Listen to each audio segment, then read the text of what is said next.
Zixthara ordered another drink before continuing his story. The cantina had grown even quieter now, with several alien patrons moving closer to listen. Word was spreading that someone was finally talking about the human wars. After Morrison's ship destroyed our command vessel, everything changed, the veteran said, his mechanical fingers drumming against the metal table. We had protocols for every situation. Enemy surrender, enemy retreat, enemy counterattack. But we had no protocol for what the humans did next. Keelathan checked her recording device to make sure it was still working. What did they do? They got angry. Zixthara's compound eyes reflected the dim light of the bar. Not the kind of anger that makes you stupid. The cold, calculating kind that makes you deadly. Within minutes of Morrison's sacrifice, every human ship in the system changed from defense to attack mode. The veteran paused to take another drink. His translator box sparked as he continued. The remaining human fleet should have been easy. Prey, 24 damaged ships against our remaining 600, but they didn't fight like prey. They fought like predators who had just watched us kill their pack leader. Keelathan leaned forward, fascinated despite herself. Surely your numerical advantage was still overwhelming? Numbers mean nothing when your enemy refuses to follow the rules of war. Zixthara's scarred face twisted into something that might have been a smile. The humans split their forces into small groups. Instead of forming battle lines like civilized beings, they scattered like insects. But insects with a plan. The veteran's good eye stared past the journalist again, seeing battles that haunted his dreams. 3 human ships would attack one of ours, then vanish into the asteroid field before we could respond. While we chased them, another group would hit us from behind. They used the mining tunnels in the asteroids like highways, popping out to strike and disappearing again. Cowardly tactics, Keelathan observed, making notes on her datapad. That's what we thought at first. Hit-and-run attacks, refusing to stand and fight, but it wasn't cowardice, it was intelligence. Zixthara finished his drink and immediately ordered another. They were learning our patterns, studying our responses, figuring out our weaknesses. Every attack was a test. The cantina's other patrons had formed a loose circle around their table now, all pretending to drink while listening to the veteran's words. Stories of the human wars were rare, and most who heard them didn't live to repeat them. Admiral Corkstall was dead, so command fell to Captain Vexstar aboard the battleship. Endless night. He decided to end the human resistance with one massive assault. Every ship in our fleet would converge on the human colony and blast it into dust. Simple, effective, overwhelming force. Zixthara's mechanical arm clicked as he reached for his fresh drink. The humans knew we were coming. They had to know. Our fleet was so large it blocked out the stars as we approached the colony. Any sane species would have evacuated or surrendered. The humans did neither. What did they do? Keelathan asked, though she was beginning to understand that humans rarely did what anyone expected. They turned their entire colony into a weapon. The veteran's voice carried a mixture of admiration and horror. Every mining facility, every habitat dome, every piece of equipment they had. Lieutenant Colonel Amy Parker was in charge of ground defenses. A human female with no formal military training. She had been a mining engineer before the war started. Zixthara took a long drink before continuing. Parker had 18 days to prepare while we regrouped after Morrison's attack. 18 days to turn a peaceful mining colony into the most deadly trap any of us had ever seen. The journalist's tentacles twitched with anticipation. How does one turn a mining colony into a weapon? Creativity and desperation. The veteran's scarred face grew grim. Humans are builders by nature. They love to make things, fix things, improve things. But when you threaten what they've built, they become destroyers. And human destruction is just as creative as human construction. Zixthara stared into his glass as if reading the future in its purple depths. When our ground forces landed, we expected to find frightened civilians hiding in their homes. Instead, we found empty buildings rigged with explosives made from mining charges. The humans had evacuated everyone to the deep tunnels and turned the surface colony into a massive booby trap. But surely your forces were prepared for explosives, Keelathan said. Standard military doctrine includes mine detection and disposal. These weren't standard mines. The veteran's laugh was bitter. Parker had spent 18 days studying our equipment, our tactics, our weaknesses. She knew exactly how our sensors worked and how to fool them. The explosives were hidden inside the colony's own power grid, water systems, even the artificial gravity generators. Zixthara's mechanical fingers drummed faster against the table. Every step we took triggered something new. Doors that exploded when opened, floors that collapsed into acid pits, air vents that sprayed industrial solvents. Parker had turned the colony's own infrastructure against us. The cantina was completely silent now except for the veteran's voice and the soft hum of life support systems. But the worst part wasn't the traps. It was the humans themselves. Parker's people didn't fight from fortified positions like civilized soldiers. They fought from everywhere and nowhere. How do you mean? The journalist asked. They used the mining tunnels to move around unseen. One moment you would be advancing through an empty corridor, the next moment humans would emerge from maintenance shafts, attack from behind, and vanish again before you could respond. They fought with mining tools turned into weapons. Plasma cutters became rifles. Industrial fabricators became grenade launchers. Even their construction mechs became walking tanks. Zixthara finished another drink and stared at the empty glass. We lost 3,000 soldiers in the first day. 3,000 of the Coalition's finest warriors, defeated by miners with improvised weapons. And Parker's people were just getting started. The cantina on Kepler 7 space station smelled like burnt metal and cheap alcohol. Blue smoke drifted through the air from a dozen different alien species, each smoking something that would kill a human in seconds. In the darkest corner of the bar, a figure sat hunched over a glass of purple liquid that bubbled and hissed. Zixthara had once been a proud warrior of the Vortanian Empire. His chitin armor had gleamed black and silver in the light of 100 conquered suns. Now 3 of his 6 arms were gone, replaced by crude mechanical limbs that clicked and whirred when he moved. Acid scars covered the left side of his face, and his compound eyes had lost their shine years ago. The young journalist who sat across from him looked nervous. Her name was Keelathan, and she worked for the Galactic News Network. She had heard rumors about the human wars, whispers in dark corners about battles that should never have been lost. But getting a veteran to talk was nearly impossible. Most who had fought the humans refused to speak about it at all. You want to know about the humans, Zixthara said, his voice coming through a translator box that crackled with static. Everyone wants to know about the humans now. 3 years too late, but they want to know. Keelathan activated her recording device and placed it on the table between them. The Coalition reports say the Third Fleet achieved victory at Proxima Ridge. They say human resistance was minimal. Zixthara laughed, a sound like breaking glass that made other patrons look their way. Victory, yes, they would call it that.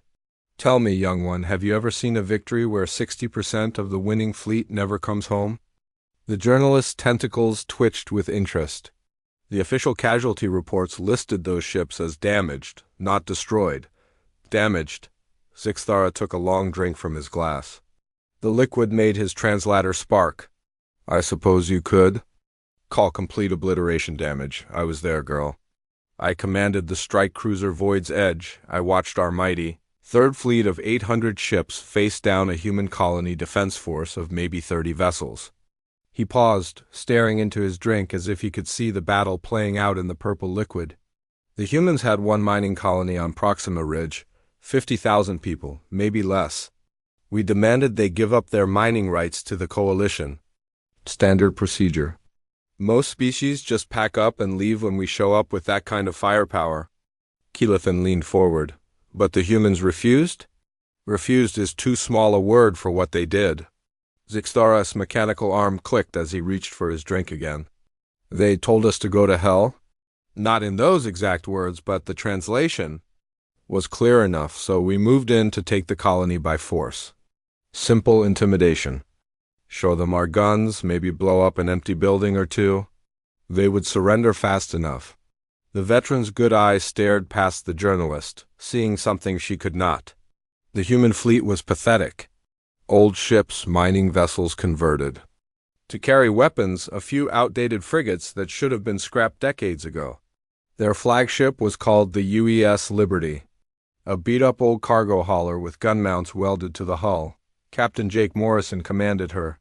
Morrison? Keelathan checked her notes. I have no record of that name in Coalition files. Of course you don't. The Coalition doesn't like to keep records of the people who embarrass them. Zixthura's claws scratched against the table. Morrison was nobody special. A cargo pilot who got stuck running supplies to the colony when the war started. No military training, no battle experience. Just a stubborn human with a broken-down ship and a crew of miners and dock workers. The cantina grew quieter as Zixthara continued his story. Even the other aliens seemed to sense the weight of his words. Admiral Corkstall commanded our fleet. He had won 17 battles without losing a single ship. The humans should have run the moment they saw us coming. Any sane species would have. We had dreadnoughts, battle cruisers, enough firepower to crack a moon in half. They had scrap metal and determination. Zixthura finished his drink and signaled. For another, the battle should have lasted 10 minutes. Maybe 15 if the humans put up a good fight. Corkstall sent in the first wave expecting easy surrender. 200 of our best ships against 30 human rust buckets. What happened? Keelathan asked, though she was beginning to suspect the answer would not be what the official reports claimed. The humans did something we had never seen before. The veteran's voice dropped to almost a whisper. When our ships moved in for the kill, Morrison's Liberty was already badly damaged. Engines dead, main weapons offline, life support failing. Any reasonable captain would have surrendered or abandoned ship. Instead, Morrison did something that still gives me nightmares. The new drink arrived, and Zixthara drank half of it in. One gulp. He turned his dying ship into a weapon. Used the ship's cargo holds full of mining explosives, rigged a fusion reactor to overload, and aimed his dead hulk straight at our command ship. No engines, no control, just momentum and raw. Human stubbornness. Keelathan's recording device captured every word as the veteran continued. But that wasn't the worst part. The worst part was what Morrison said over the comm as his ship burned around him. No threats, no curses, no pleas for mercy. He just told his people that he loved them and that they should keep fighting. Then he laughed. The journalist felt a chill despite the warm air in the cantina. He laughed like he was having the time of his life. Like ramming a cargo ship into a coalition battlecruiser was the most fun he had ever had. Zixthara shook his head. The Liberty hit the Corkstall's flagship dead center. Both ships went up like a small star being born. The explosion took out 6 more of our vessels and crippled a dozen others. And that was when the real battle began, the veteran added, his scarred face grim in the low light. That was when we learned that killing one human just makes the rest of them more dangerous. Zethkri looked up from his fresh drink, his yellow eyes unfocused. She was promoted and given a co the next evening, found Commander Zethkri in the same corner of the officers' lounge, though he had arrived earlier this time and was already on his second drink when the 5 cadets appeared. His blue scales looked duller under the artificial lighting, and the tremor in his clawed hands had become more pronounced.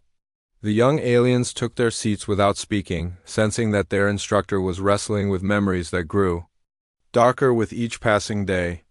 Titan Base, Zethkri began without preamble, his yellow eyes fixed on a point somewhere beyond the station's hull. A research facility built into the ice of Saturn's largest moon. Strategic value, minimal. Defensive. Capabilities, limited. Garrison strength, 800 Alliance personnel and 200 human advisors. He took a long drink before continuing. The hegemony decided to make an example of it.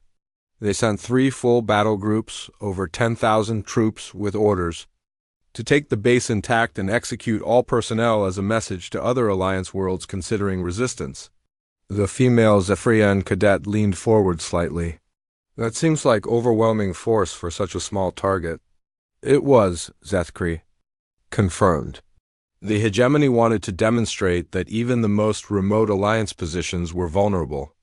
They expected the siege to last perhaps a week, maybe two if the defenders proved stubborn. They got 3 weeks of the most brutal fighting I have ever witnessed. The commander's voice grew quieter, forcing the cadets to strain to hear him over the ambient noise of the lounge. The human contingent was led by Lieutenant Colonel Kevin Hayes, a career soldier from Earth's eastern coast.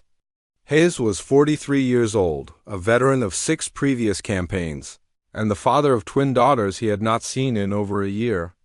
Zethkri paused to signal for another drink, his movements careful and deliberate. On the first day of the siege, hegemony artillery struck the base's main defensive position. Hayes was inspecting the perimeter when a shell exploded 30 meters away. Shrapnel tore through his left leg, severing muscles and chipping bone. Any rational being would have requested immediate medical evacuation. But Hayes did not, the male Canthery said, his ears forward with interest. No, Zethkri replied. Hayes had the medics clean and bind the wound, then refused pain medication beyond basic antiseptics. When I asked him why, he told me something. That changed my understanding of human psychology forever. The mechanical server delivered his third drink with its usual silence. Zethkri took a small sip before continuing. Hayes said, Commander, pain is just information. It tells you that you are still alive and still able to fight. The moment I stop feeling this wound is the moment I become useless to my people. The Nexari cadet tilted his large black eyes in confusion. How does remaining in pain make someone more effective? Because, Zethkri explained, humans do not view suffering the way other species do. For most of us, pain is something to be avoided, minimized, eliminated as quickly as possible. For humans, pain is a tool. They use it to focus their minds, to remember what they are fighting for, to maintain their connection to reality when everything around them becomes chaos. He leaned back in his chair, his yellow eyes growing distant. By day 5 of the siege, infection had set into Hayes' wound. The base's medical officer recommended amputation to prevent blood poisoning. Hayes refused. By day 10, he was running a fever and could barely walk without assistance. Still, he refused treatment. The commander's voice took on an edge that made the young cadets shift uncomfortably in their seats. But Hayes did not suffer in silence. He used his condition as a psychological weapon against both the enemy and his own doubts. Every morning, he would limp to the front lines during the heaviest bombardments, completely calm, checking on his soldiers while explosions shook the ground beneath their feet. That seems irrational, the second Zephyrian observed. Why expose himself to additional danger? Because, Zethkri said, Hayes understood something about leadership that I had never encountered before. He knew that his soldiers were watching him, measuring their own courage against his example, by showing them that he could function. Despite his pain, despite the infection, despite the hopelessness of their situation, he gave them permission to find strength they did not know they possessed. The commander finished his third drink and immediately reached for his fourth. His movements were becoming slightly unsteady, but his voice remained clear and focused. Hayes told me stories during those 3 weeks. Stories about human history, about battles fought by his ancestors, about soldiers who had faced impossible odds and somehow found ways to endure. What kind of stories? The female Zephyrian asked. He told me about a place called Valley Forge, where human soldiers spent a winter with no food, no warm clothing, and no hope of reinforcement, yet somehow maintained their fighting spirit. He described battles at Thermopylae and the Alamo, where small groups of humans chose to die rather than surrender strategic positions. Zethkri's yellow eyes fixed on each cadet in turn. But the story that affected me most was about a group of human Marines who fought on an island called Iwo Jima. Hayes explained how these soldiers spent weeks fighting for every meter of ground, knowing that each advance brought them closer to certain death, yet never wavering in their determination to complete their mission. The lounge around them had grown quieter as the evening progressed, but the cadets remained focused on their instructor's words. What was the point of these stories? Jorik asked. Hayes was teaching me about something he called the warriors. Code, Zethkri explained. Not written rules or military regulations, but a philosophy that has guided human soldiers for thousands of years. The idea that some things are worth dying for, and that the manner of your death defines the meaning of your life. He took a longer drink this time, his clawed fingers gripping the glass tightly. By day 15, Hayes could no longer walk without help. His fever had spiked to dangerous levels, and the infection had spread beyond his leg. The medical officer threatened to have him sedated and treated against his will. The commander's voice dropped to barely above a whisper. That night, Hayes called me to his quarters. He was lying on his bunk, pale and shaking, but his eyes were still sharp and focused. He said, "Commander, I need you to understand something about my species. We do not measure victory by whether we live or die. We measure it by whether we accomplish what we set out to do." What did he mean? The male Canthri asked. Hayes explained that the siege was not really about Titan Base, Zethkri said. The facility had no strategic value. The hegemony could have bypassed it entirely and continued their advance toward more important targets. But by choosing to attack it, they had committed themselves to a battle of will rather than a battle of resources. The commander paused, letting the implications sink in. Hayes said, "Every day we hold this position is another day the hegemony cannot claim easy victory. Every casualty they take here is a soldier who cannot fight somewhere else. Every hour they waste on this frozen rock is an hour our allies can use to prepare better defenses." Zethkri finished his fourth drink and signaled for another, though his hand was now noticeably unsteady. On day 18, hegemony forces broke through the outer perimeter. Hayes dragged himself to the command center and began coordinating the final defense. His fever was so high that he was hallucinating, but his tactical decisions remained sound. How is that possible? The Nexari asked.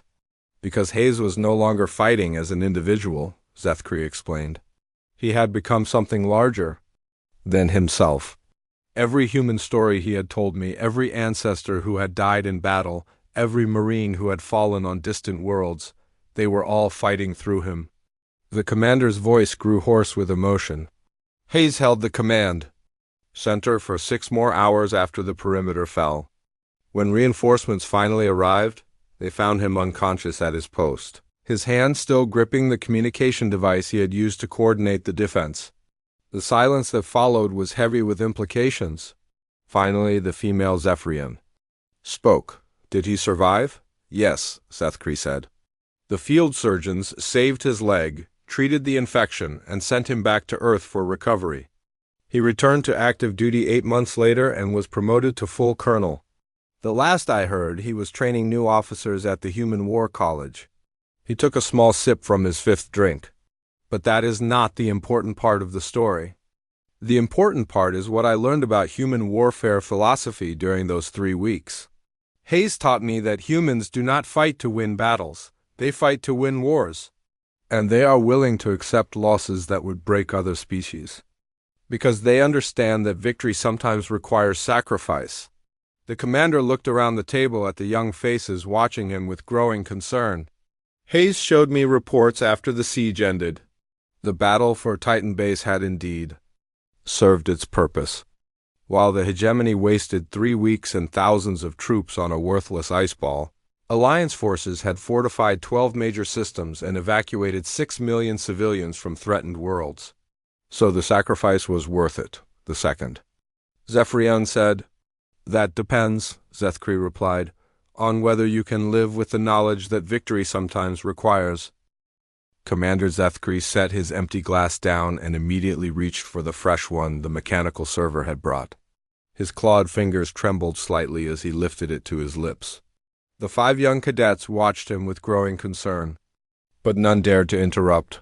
They could sense that whatever memory he was about to share would be different from the introduction he had just given them. The Kepler mining colony was built into the side of an asteroid, Zethkri began, his yellow eyes staring past the cadets as if he could see through the station walls into the depths of space.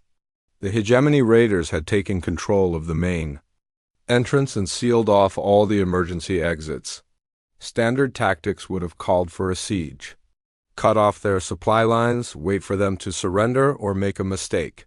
He took a long drink before continuing. Captain Morrison had other ideas. When we arrived at the asteroid, he called his senior staff to the bridge. I was invited to observe, which I thought was a courtesy. I learned later that Morrison wanted me to see exactly how humans approach problems that other species consider impossible to solve. The female Zephyrian cadet shifted in her seat, her crystalline skin reflecting the low light as she moved. What made this situation impossible, Commander? The raiders had over 200 hostages trapped in the lower mining tunnels, Zethkri explained. They had rigged explosives throughout the colony's life support systems. Any direct assault would result in massive civilian casualties. The hegemony commander was demanding safe passage to their home territory in exchange for the hostages' lives. He paused, watching the understanding dawn on the young faces before him. By every tactical manual in the Alliance database, the only option was negotiation. Give the raiders what they wanted and hope they kept their word about releasing the hostages. But the humans did not negotiate, the male Canthery said, his ears forward with interest. No, Zethkri confirmed. Morrison stood at the center of his bridge, looking at the tactical display showing the asteroid colony. His officers reported the situation in calm, professional voices. The raiders had superior defensive positions. They held all the advantages. Any rescue attempt would be suicide.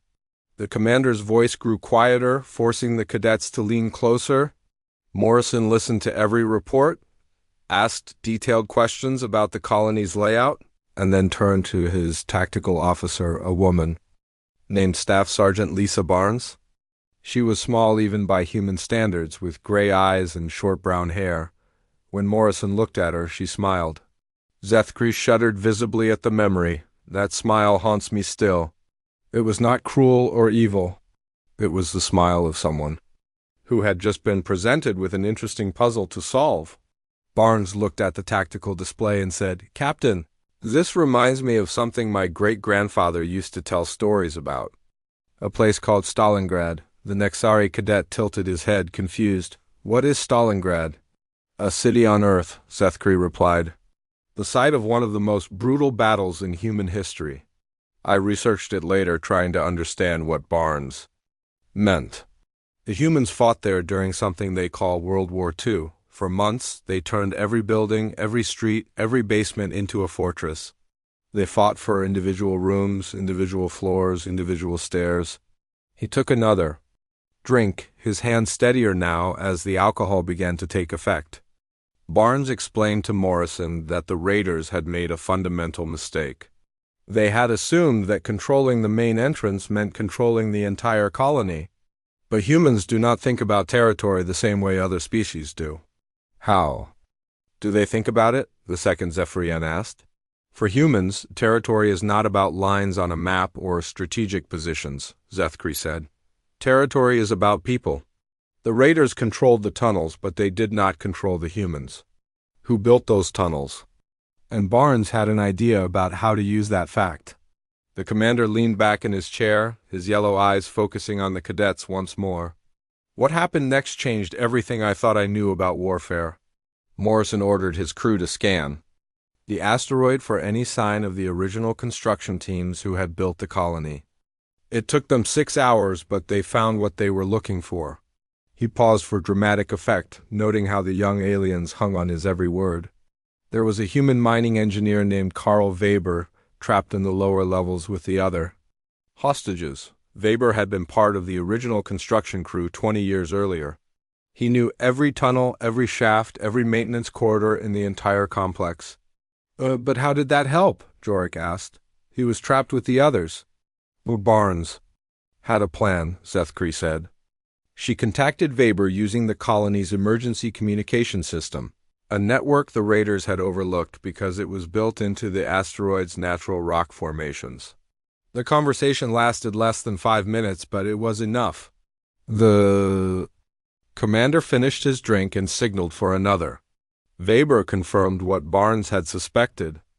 The original construction had included dozens of abandoned mining shafts and maintenance tunnels that did not appear on the official colony blueprints. Passages too small for military use, forgotten after the main tunnels were completed. 2. Small for military use by most species, the female Zephyrian said, beginning to understand. Exactly, Zethkri confirmed. But humans are adaptable. Barnes selected 12 volunteers from Morrison's crew, all small enough to fit through the forgotten passages.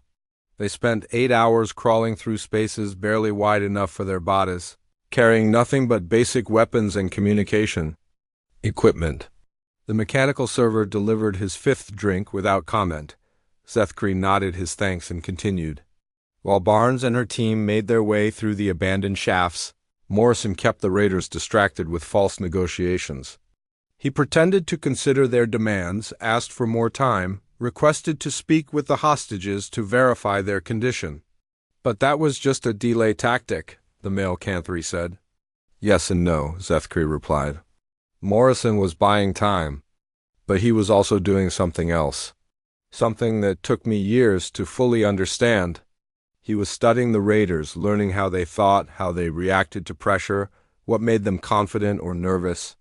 The commander's voice took on an edge that made the young cadets sit back slightly. By the time Barnes and her team reached their positions inside the colony, Morrison knew exactly which buttons to push.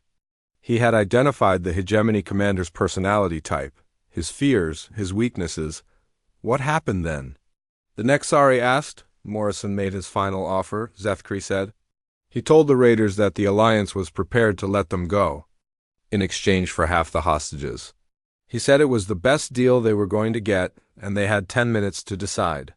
The commander leaned forward, his yellow eyes intense. The raiders fell for it completely. They began arguing among themselves about which hostages to release first, how to verify safe passage, whether they could trust the Alliance to keep their word. While they were distracted by the negotiation, Barnes and her team struck. He paused, letting the silence build, but they did not simply attack the raiders. What they did was far more sophisticated, far more terrifying. They turned the colony itself into a weapon. The female Zephyrian's crystalline skin had dulled with concern. What do you mean? Barnes had studied the colony's systems while crawling through the maintenance tunnels, Zethkri explained. She knew exactly how to manipulate the environmental controls, the lighting systems, the communication networks. When her team struck, they did not just attack the raiders' positions. His voice dropped to barely above a whisper. They attacked the raiders' minds. The lights began flickering in patterns that created disorientation. The air circulation system started producing sounds that resembled human battle cries from throughout their history. The temperature began fluctuating in ways that disrupted hegemony equipment while having no effect on the human hostages, who adapted instantly. Zethkri finished his 5th drink in one long swallow. Within 30 minutes, the raiders were not facing a rescue operation. They were trapped inside a nightmare that the humans had created from their own fortress. Some of the hegemony soldiers began surrendering just to make the sound stop. Others abandoned their positions and tried to flee through passages that Barnes had already sealed. The lounge had grown quiet around them as other patrons sensed the intensity of the conversation. The commander looked at each of the young cadets, in turn, seeing his own younger self reflected in their shocked expressions. The entire operation lasted less than 2 hours, he said finally. All hostages were rescued. All raiders were captured or eliminated. 0 civilian casualties. Morrison filed a routine mission report that made the whole thing sound like a standard rescue operation. He signaled for another drink, though his movements were becoming slightly unsteady. But I was there. I saw what really happened. I watched. A species that had conquered 12 star systems reduced to whimpering children because humans decided to play at war the way their ancestors did in places like Stalingrad. The silence that followed was broken only by the soft of the station's systems and the quiet conversations of other patrons. Finally, the youngest cadet spoke. Commander, what happened to Staff Sergeant Barnes after the mission? The metal chair creaked under Commander Zethkri's weight as he shifted forward, his blue scales catching the dim light of the officers' lounge. The space station New Haven hummed quietly around them, its corridors filled with the sounds of 1,000 different species going about their daily business. But here, in this small corner bar, only silence existed between the alien commander and the 5 young cadets who sat across from him, Zethkri's clawed fingers wrapped around his glass of fermented kelp wine, the 3rd one he had ordered in the past hour. His yellow eyes, usually sharp and alert, now held a distant look that spoke of memories he would rather forget. The cadets waited patiently.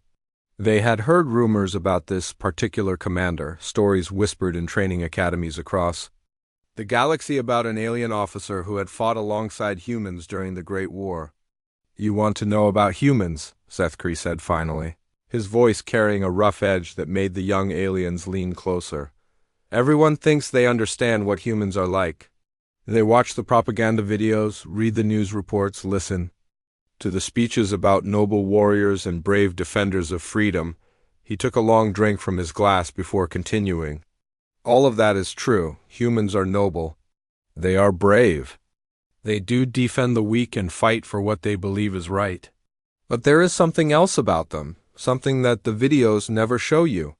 Something that kept me awake for months after I returned from the war."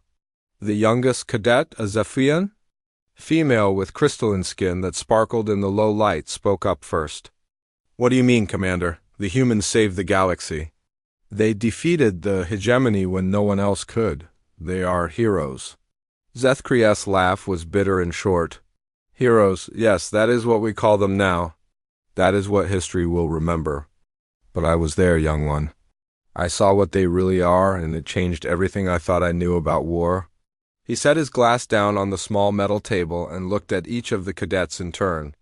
There was the Zephyrian female, barely out of her training cycle. Next to her sat 2 Canthri males, their fur dark and well-groomed, their ears pointed forward with interest. Across from them, a Nexari male with smooth gray skin watched with large black eyes. The 5th cadet was another Zephyrian, this one. Male, his crystal formations more developed than his female companion. "I was assigned to the human vessel Spirit of Liberty as a liaison officer during the Proxima conflict," Zethkri began, his voice taking on the tone of someone telling a story he had told many times before but never wanted to tell again. "My job was simple. I was to observe human military tactics and report back to command about their effectiveness. The Alliance needed to know if these newcomers could really help us win the war." The Canthri on the left, his name was Jorik if Zethkri remembered correctly, raised a furry hand. "But Commander, the humans had already proven themselves in several smaller conflicts." Why did command still doubt them? "Because," Zethkri said, "winning battles and winning wars are 2 very different things. The hegemony had been expanding for over 200 years. They had conquered dozens of star systems, enslaved entire species, and built a military machine. That seemed unstoppable. Many Alliance commanders believed that the humans were just another species that would eventually fall to hegemony forces." He paused to take another drink, his yellow eyes growing more distant. "I boarded the Spirit of Liberty at Starbase 7, expecting to find soldiers much like our own. Professional, disciplined, following standard military doctrine. I thought I would spend a few months observing routine operations and then write a report recommending limited human involvement in future campaigns." The Nexari cadet leaned forward. "What did you find instead?" "I found Captain Jake Morrison," Zethkri said, and something in his voice made all 5 cadets sit up straighter. Morrison was not what I expected. He was quiet, polite, always asking about my comfort and making sure I had everything I needed. He was from a place on Earth called Montana, a rural area known for farming and livestock. When he spoke, it was in calm, measured tones. When he smiled, which he did often, it reached his eyes. The commander's claws clicked against his glass as he turned it slowly on the table. Morrison showed me around his ship, introduced me to his crew, explained their mission parameters. Everything seemed normal, even boring. The humans followed Alliance protocols, maintained proper communication procedures, and kept their vessel in excellent condition. I began to think that command's concerns were unfounded. But something changed, the female Zephyrian said, more statement than question. 3 days into our patrol, we received a distress signal from a mining colony in the Kepler system. Hegemony. Raiders had attacked the settlement and were holding the colonists hostage while they stripped the mineral deposits. Standard procedure would have been to call for reinforcements and establish a blockade until a full battle group could arrive. Zethkri's voice dropped lower, forcing the cadets to lean even closer to hear him. Morrison listened to the distress. Call in silence. The message was desperate. Families trapped in underground shelters while their homes burned above them. Children crying in the background. Adults pleading for help that might not come in time. He looked up at the young faces surrounding him, seeing his own younger self reflected in their eager expressions. When the message ended, Morrison turned to his communications officer and said, "Send a reply. Tell them we are coming." Then he looked at me with those calm eyes of his and said something I will never forget. The lounge fell completely silent, except for the distant hum of the station's life support systems. Even the other patrons seemed to sense the weight of the moment and had stopped their conversations. Morrison said, "Commander, my people have a saying. The only thing necessary for evil to triumph is for good people to do nothing." Then he smiled that same friendly smile and added, "We are not going to do nothing." Zethkri finished his drink and signaled for another. That was when I first began to understand that humans are not like the rest of us. They do not think about warfare the way we do. They do not calculate odds or consider acceptable losses or plan for strategic withdrawals. They see a problem that needs to be solved, and they solve it. The server, a mechanical unit programmed for discrete service, delivered his fourth glass without comment. Zethkri took a small sip before continuing. The spirit of liberty changed course immediately. No consultation with command, no request for additional resources, no delay for tactical planning. Morrison simply ordered his ship to maximum speed and began preparing his crew for combat. I tried to explain Alliance protocols, the importance of following proper channels, the need for backup support. His yellow eyes fixed on each cadet again. Morrison listened politely, nodded at appropriate moments, and then proceeded to ignore every word I had said. Not out of disrespect, you understand. He simply operated according to a different set of rules. Rules that his species had been following long before they ever left their home planet. The male Canthery spoke up. "What happened when you reached the colony?" "That," Zethkri said, raising his glass in a mock toast, "is when I learned my first real lesson about human warfare. And why I'm telling you this story now, years later, when the war is over and the galaxy is safe." He drained half his glass in one long swallow. "Because someone needs to understand what we really allied ourselves with. Someone needs to know the price of the peace we now enjoy. And someone needs to be prepared for the day when humanity might decide that we are no longer their friends." The silence that followed was heavy with implications none of the young cadets fully understood yet, but they sensed the weight of what they were about to learn. And they settled in to listen as Commander Zethkri began to tell them about the day he watched humans go to war.